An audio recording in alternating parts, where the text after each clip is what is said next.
Dear students, good morning. Today we will do the next part of the poem My Last Duchess. Up to Over My Lady's Race Too Much we have explained in the previous video, and today we will explain from here. Paint must never hope to reproduce the faint half flush that dies along her throat. Such stuff was courtesy, she thought, and no and cause enough for calling up that spot of joy she had, a heart. How shall I say? Too soon made glad, too easily impressed. She liked whatever she looked on, and her looks went everywhere. देखिए यहाँ जो फरा पेंडोल्फ के बारे में बता रही थी मैं कि शायद उन्होंने ऐसा कहा हो कि paint must never hope to reproduce the faint half flush that dies along her thought. Paint must never hope to reproduce कि पेंट मीन्स आर्टिस्ट जो है यहाँ शायद वो उम्मीद भी ना कर सके उसे रिप्रोड्यूस करने की, जो एक चीज़ है उसको दोबारा से रिप्रोड्यूस करने की. द फेंट हाफ फ्लश, जो फेंट हो रही, जो फेंट मीन्स मुरझा रही है, बुझ रही है. हाफ फ्लश अध खिली सी खुशी that dies along her throat, जो अध खिली सी खुशी चेहरे पर है. हाफ फ्लश खिला हुआ आधा चेहरा, और वो जो गले तक फिनिश हो जाती है खुशी, मीन्स गले तक झलक रही है. जैसे कोई आदमी स्माइल करता है, उसका चेहरा से गले तक जो खुशी है, वो कहते हैं शायद ही कोई इतना इसको दोबारा से रिप्रोड्यूस कर सके. मतलब कोई भी आर्टिस्ट जो चेहरे पर आपकी खुशी है शायद ही उसको एज इट इज़ प्रेजेंट कर सके. तो यहाँ शायद फरा पेंडोल्फ है जो वो उनकी ब्यूटी को की प्रेज कर रहा है, प्रशंसा कर रहा है. सच टफ, ऐसे शब्द वॉज कट सी थॉट. अब सच टफ जैसे ही किसी ने हमारी तारीफ की सपोज, तो हमारा फर्ज बनता है थैंक यू करने का. तो हम थैंक यू करते हैं स्माइल करके. सपोज आपको कोई कह दे कि आपका सूट बहुत सुंदर है, बहुत सुंदर लग रहे हो, तो आप स्माइल करके बोलोगे थैंक यू. तो ऐसे ही जैसे ही फरा पेंडोल्फ ने उनकी प्रशंसा की, उनकी ब्यूटी की, तो ड्यूक ये कह रहे हैं, उस दूत को बता रहे हैं कि सच स्टफ वॉज कटसी. ऐसा सुनकर उसे ये लगा होगा, वॉज कटसी, कटसी मीन शिष्टाचार. सी थॉट, उसने सोचा होगा शिष्टाचार है कि मैं उसको स्माइल दूं. एंड कोज इनफ, और ये पर्याप्त कारण था इस खुशी का. For calling up that spot of Joy, तो जो for calling up that spot of Joy, जो उसके चेहरे पर एक खुशी थी, शायद ये उसने कटसी में जैसे फरा पेंडोल्फ ने ये कहा होगा, और उसने उसको धन्यवाद करने के लिए, थैंक्स करने के लिए वो स्माइल कर दी. वो चेहरे पर खुशी थी उनकी जो कि तारीफ की थी. सी एड हार्ट, इंपॉर्टेंट अगेन. जो मैंने ये कलरफुल कर रखे हैं आपके सामने, ब्लू कलर में, पर्पल कलर में, तो ये क्या है, इनको आपने ध्यान से देखना है क्योंकि ये जो रेफरेंसेस के लिए इंपॉर्टेंट है. She had a heart, how shall I say, too soon made glad. कहते उसके पास एक दिल भी था, और वो दिल कैसा था, too soon made glad, too easily impressed. बहुत जल्दी वो खुश हो जाती थी, और बहुत जल्दी वो किसी से भी इम्प्रेस हो जाती थी, प्रभावित हो जाती थी. She liked whatever she looked on, जो भी चीज़ देखती वो खुश हो जाती थी उसने देखकर. And her looks went everywhere, और उनकी नज़र हर छोटी से छोटी चीज़ पर और हर बड़ी से बड़ी सुंदर चीज़ पर भी, अच्छी चीज़ पर भी जाती थी. जैसे कहने का मतलब ये है कि वो किसी भी चीज़ को देखे उसकी तारीफ करती थी. चाहे वो एक टहनी उसको तोड़ के दे दे कोई गुलाब की, या टहनी वैसे पेड़ की, पौधे की, तो उसको देखकर भी वो खुश हो जाती थी और उसका भी धन्यवाद वो करती थी. Sir it was all one, सभी उसके लिए समान थे. चाहे मैं हूँ, चाहे मैंने उसे गिफ्ट दिया है, तो भी वो ऐसे ही थैंकफुल होगी. और जैसे एक नौकर ने कुछ उसको ला कर दे दिया, तो उसके लिए भी वो उतनी ही खुश हो जाती थी, उतनी थैंकफुल होती थी. तो इसलिए पोएट यहाँ ड्यूक ये कह रहे हैं कि she like whatever she looked on, and her looks went everywhere. हर चीज़ पसंद करती थी जो भी देखती थी, और हर जगह उसकी नज़र जाती थी. Sir it was all one, सभी उसके लिए बराबर थे, चाहे मैं हूँ चाहे और है. My favour at her breast, the dropping of the daylight in the west, the bough of cherries some officious fool broke in the orchard for her, the white mule she rode with round the terrace all and each would draw some would draw from her alike the approving speech. देखो कहते sir it was all one, सभी चीजें उसके लिए बराबर थी। जैसे माई favour at her breast, कि मैंने जो नेकलेस दिया था उसे, वो एट हर ब्रेस्ट में जो नेकलेस था उसके ने पहना हुआ था, तो द ड्रॉपिंग ऑफ द, वो भी उसके लिए उतना ही थैंकफुल थी जो मैंने उसको दिया। The dropping of the daylight in the west, और अगर पश्चिम में सूरज छिप रहा है तो उसकी भी उतनी ही तारीफ करती थी वो। The bough of cherries some officious fool broke in the orchard for her, और अगर बाग से, बगीचे से, ऑर्चर्ड बगीचे से अगर कोई ऑफिशियस फूल, कोई मूर्ख उसके लिए एक चेरीज की टहनी, चेरी वो होती है ना जिसे हम खाते हैं चेरीज, तो चेरीज की एक टहनी तोड़ के लाया उसके लिए, तो उसको भी वो वैसे ही उसी नज़र से देखती थी, मतलब वैसे ही धन्यवाद करती थी, वैसे ही तारीफ करती थी उसकी, बहुत सुंदर है।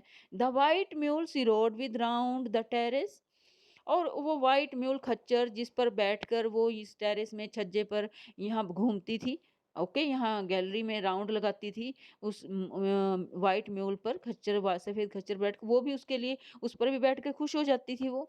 ऑल एंड ईच, सभी, हर चीज, would draw from her alike the approving speech, approving speech, same तारीफ, एक जैसी सभी चीजों की तारीफ करती थी, और ब्लस एट लीस्ट, और खुश हो जाती थी।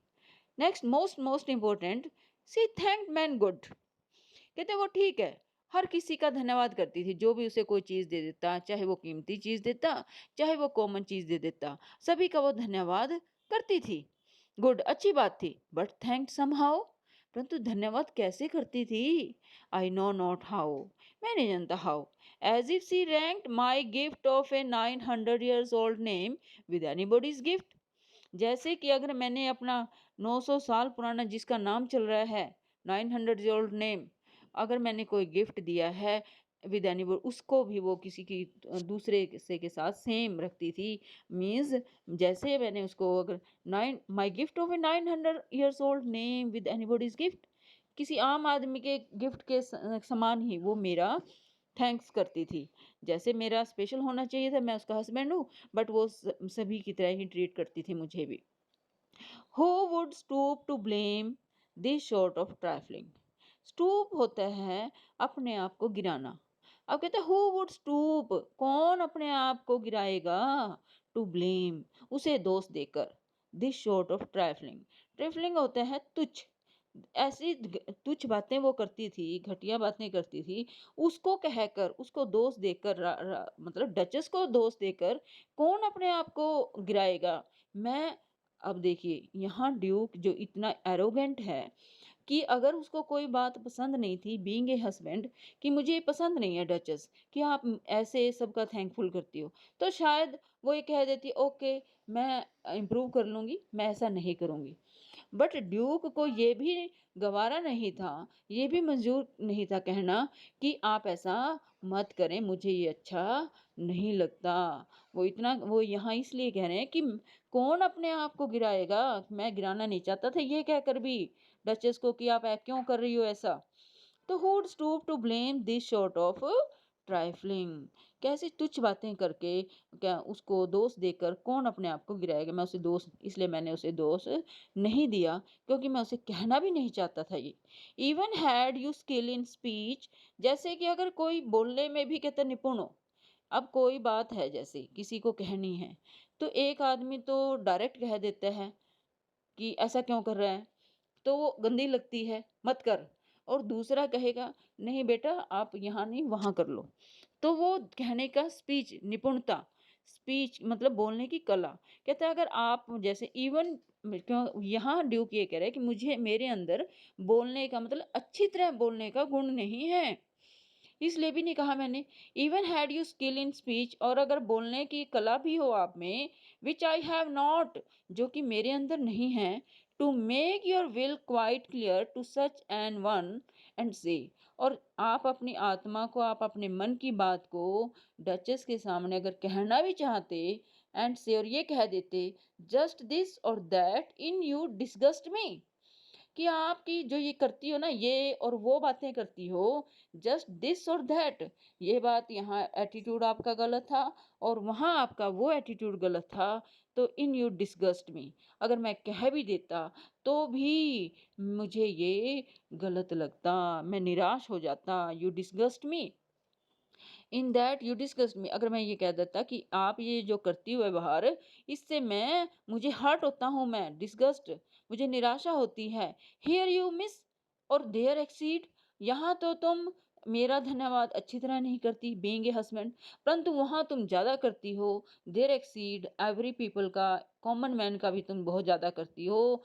एक्सीड द मार्क, वहाँ तुम ज़्यादा करती हो, और एक डचस को ऐसा नहीं करना चाहिए। And if she let herself be lesson so, और यदि मेरे कहने के बाद भी वो अपने आप को इम्प्रूव कर लेती, लेसन इम्प्रूव कर लेती, nor plainly set her wits to yours forsooth and made excuse, nor plainly set her wits to yours, वो शायद आपके सामने बेशक कुछ ना कहती और अपने आप को वो चेंज कर लेती और माफी मांग लेती, and made excuse, even then would be some stooping and I choose never to stoop, तो भी मैं ये समझता कि मैंने अपने आप को गिरा लिया, मैंने उसके सामने मैं झुक गया, मतलब मैं मुझे ये गवारा नहीं था कि मैं ये बात कहकर भी अपने आप को गिरा लूं, and I choose never to stoop, और मैंने अपने आप को गिराना ठीक नहीं समझा, और इसलिए मैंने उसे कुछ नहीं कहा।